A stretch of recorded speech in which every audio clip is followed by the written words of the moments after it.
Samoa ua tala mai le langi le mamanu o le silisiefi.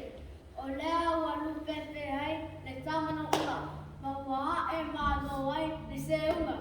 I lana pule tō ma lana pule pāsai kua.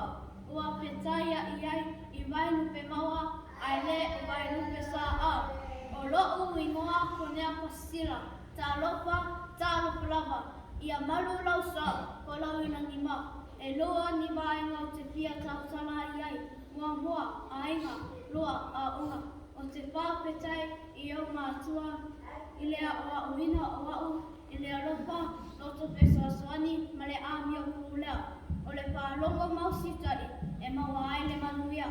O le tautua, uinga pāloalo ma launga ngana Samoa ia le lei ma mausali. Lua a unga, o te pāpetai ne sung le pai a unga. I lea o ina o au ia o maala malama i le prainga o maluenga i totono le wasenga. Ko pia poi lau peso soani i lau pai tau tusi ma lau tusi tusinga.